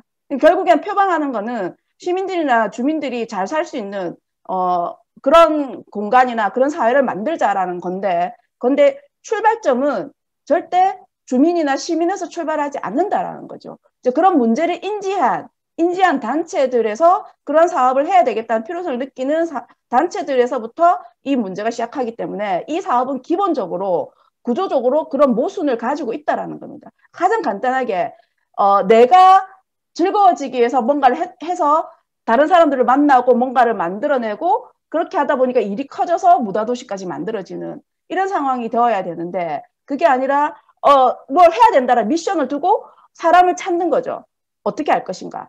어떻게 거버넌스 주체로 끌어들일 것인가 이제 이런 부분들을 고민하는 게 현재 문화도시센터의 대동소이하게 모든 사업지에서 하는 고민이라고 생각을 합니다. 그래서 기본적으로 이 부분들을 해결하는 것이 커뮤니티형 문화자원을 연구하는 목적이기도 합니다. 그래서 제일 중요한 것은 뭐냐면요. 커뮤니티라고 하지만 이 커뮤니티가 중요한 게 아니라 커뮤니티를 만들어내는 주체들이 중요한 거죠.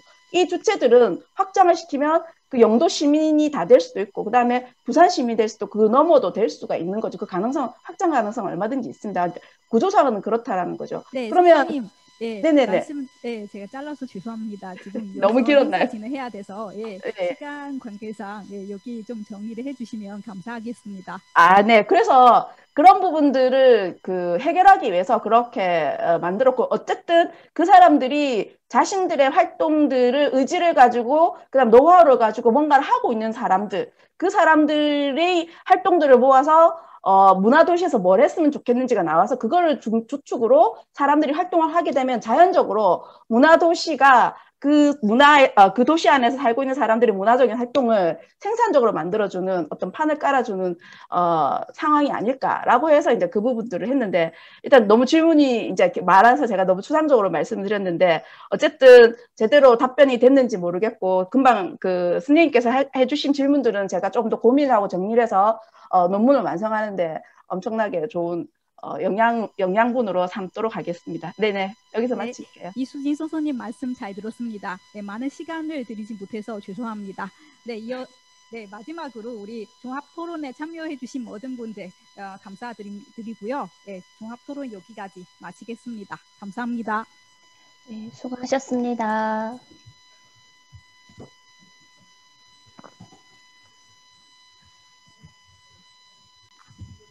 네, 안녕하세요. 학문 후속 세대 영상제 총평과 시상 바로 이어서 마지막 순서로 진행하겠습니다. 저는 진행을 맡은 한성대학교 김기용입니다. 오래 기다리셨습니다. 바로 시작을 하겠습니다. 경과 보고부터 드리겠습니다. 지난 4월 3일이었죠. 충계학술대회 발표자 모집 공고를 통해서 학문 후속 세대 영상 발표 부문을 공모하였습니다. 총 10편의 연구 영상이 초고되었습니다. 감사 말씀 드립니다. 이사회에서는 학술이사, 영브레인 이사, 기획이사 등으로 심사위원단을 구성하였습니다. 그리고 피어 리뷰 방식의 논문 심사 방식을 준용하여 각자 심사를 내서 취합하는 방식으로 심사를 진행하였습니다. 심사 결과의 최종 결의를 위해 지난 6월 6일 비대면 화상회의를 개최하였고 박빙의 점수 차이에 대한 의견을 교환하였으며 심사위원 점수 합산 원안을 존중하기로 결의하였습니다. 이에 대상 1편과 최우 수상 3편 등 총 4편의 수상작을 선정하였습니다. 점수는 박빙이었습니다.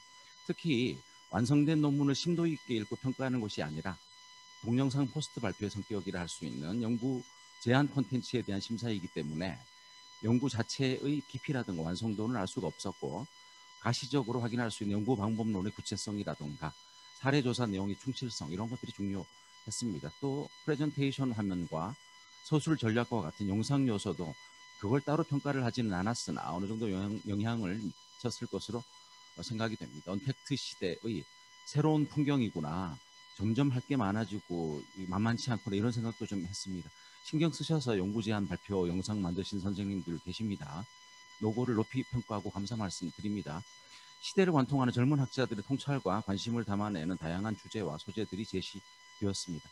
참여적 박물관의 프로그램 기획, 사례를 중심으로 한 콘텐츠 IP를 활용한 로컬 브랜딩 정책 연구, 유튜브 등 개인 미디어 플랫폼과 관련하여 OTT의 다중 콘텐츠 동시 감상과 실시간 채팅 등 와치 파티를 중심으로 공유와 소통, 비대면 시기의 사회적 관람에 대해 고찰한 연구, 펫튜브와 반려동물을 통해 인간과 동물의 경계, 캐릭터된 반려동물에 대해 고찰한 연구, 매우 흥미로웠습니다. 재미있었습니다. 문화 콘텐츠도 메타버스로 넘어가는 걸까요? 메타버스에 대한 젊은 연구자들의 관심도 읽을 수 있었고요. 인디크래프트, 게임스컴, 블리즈컨 등 메타버스 기반 온라인 가상 게임 전시회를 전문가들의 포커스 그룹 인터뷰로 풀어내고자 한 연구, 창발적 서상, 내러티브와 루덜러지 논쟁의 접점으로 공간성을 제시하며 풀고자 한 연구도 있었습니다. 10수년 만에 내러티브 루덜러지 논쟁이 등장해서 반갑기도 했습니다. 이키가미의 작가죠. 마세모토로의 데모크라티아를 통해서 이상적 인간을 향한 다수결의 역할과 한계라는 주제를 풀어낸 포스트 휴먼 관련 연구도 있었습니다. 다채로웠습니다. 시대를 반영하는 혹은 시대를 선도하는 많은 주제들이 있었고 점수도 박빙이었으나 다수의 교수가 심사하고 합산하는 방식을 통해 4편을 선정하였습니다. 시간 관계상 대표적으로 대상을 수상한 연구 제안에 대한 총평만 하겠습니다. 심사위원단을 대표하여 제가 낭독하겠습니다. 대상 수상작은 건국대학교 김정웅 선생의 질적 메타 분석에 근거한 다크 뮤지엄의 개념 정립입니다. 김정웅 선생의 논문은 비극적인 사건을 기념하기 위해 설립된 박물관에 대한 질적 메타 분석 연구이다.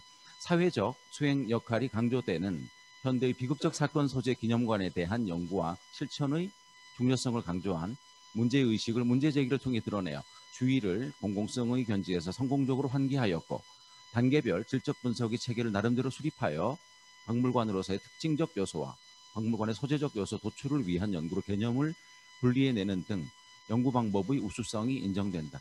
질적 메타 분석의 대상으로 메모리얼, 홀로코스트, 다크 투어리즘, 다크 헤리티지, 박물관을 카테고리화하여 주제별 중복되는 주제의 대표 연구들을 선별하였고 개별적인 분석과 개념 간 관계 분석이 이루어진 연구의 진행도 탄탄해 보였다. 이 과정에서 린 메스켈의 부정적 문화유산, 네거티브 헤리티지 앤 패스트 마스터링 개념과 역할을 원형에 설명하고자 하는 등 해석 전략도 우수했다. 이에 심사위원단은 해당 연구자에게 더욱 연구에 정진할 것을 독려하는 의미에서 대상을 수여하고자 한다. 이어서 바로 시상식을 시행하겠습니다. 감염병 관련 방역 지침에 의해서 현장에 수상자들을 모시지 못했습니다. 제가 수상자를 최우수상 3인, 대상 1명을 발표를 호명을 하면 옆에 계신 인문콘텐츠학회의 유동환 회장님께서 시상의 내용을 낭독하는 것으로 시상을 대신하겠습니다. 저희들은 좀 엄숙하게 그렇게 하겠습니다. 회원 선생님 여러분들께서는 그 비디오를 좀 켜시고 이렇게 박수 이렇게 좀 해주시면 감사하겠습니다.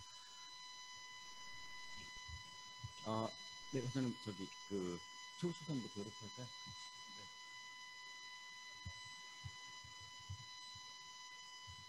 네, 첫 번째 최우수상입니다.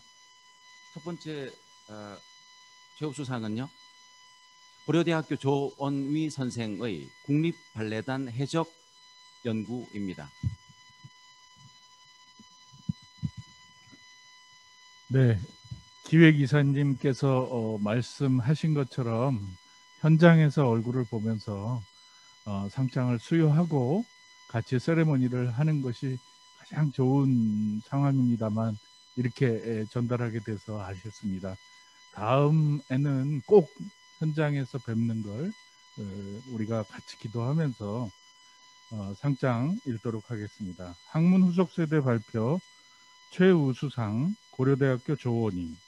위 사람은 인문콘텐츠학회가 주최한 춘계 학술대회에서 우수한 내용으로 발표를 했기에 이 상장을 수여함. 2021년 6월 11일 인문콘텐츠학회 회장 유동환. 박수 부탁드리겠습니다. 감사합니다.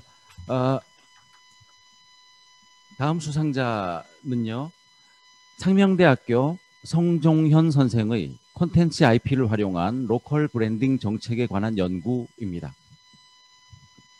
학문 후속 세대 발표 최우수상 상명대학교 성종현. 이하 내용은 같습니다. 축하드립니다. 네, 마지막 최우수상은요. 경희대학교 홍구슬 선생의 게임의 공간성을 기반으로 한 창발적 서사 생성 모델 연구입니다. 학문 후속 세대 발표 최우수상 경희대학교 홍구술. 이하 내용은 같습니다. 축하드립니다. 네, 마지막으로 대상입니다. 건국대학교 김정웅 선생의 질적 메타 분석에 근거한 다크 뮤지엄의 개념 정립입니다. 예, 대상자가 건국대학교라서 개그를 하려다가 그냥 하겠습니다. 예. 학문 후속 세대 발표 대상 건국대학교 김정웅. 이하 내용은 같습니다. 축하드립니다. 네, 이상 마치겠습니다. 네, 감사합니다.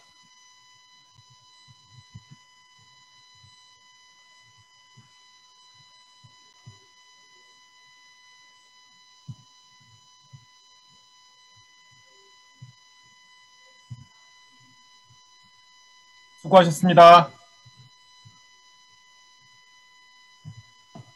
홍준 senpai. 고생하셨습니다. 예. 오늘 일정이 모두 다 끝났습니다. 오늘 그 참여해주신 그 발제자 선생님과 그 토론자 분들과 또 참석해주신 모든 분들께 진심으로 감사드린다는 말씀을 우선 드립니다. 그 내일도 1시부터 이제 기획 주제로 학술대회가 이제 행사가 있으니까 그 많은 참석을 부탁드리고요. 내일은 뭐 당연히 이제 발제와 토론 및 학술대회 도움을 주신 여러 어떤 분들에 대한 감사패 증정도 일정이 준비되어 있습니다. 내일도 많은 참석을 부탁드리겠습니다. 지금까지 긴 시간에도 불구하고 학술대회에 참석해서 자리를 빛내주신 학회 회원분들 모두에게 진심으로 감사를 드립니다. 그리고 이만은 오늘의 일정을 모두 마치도록 하겠습니다. 예, 수고하셨습니다. 마지막에는 잡음도 없었습니다.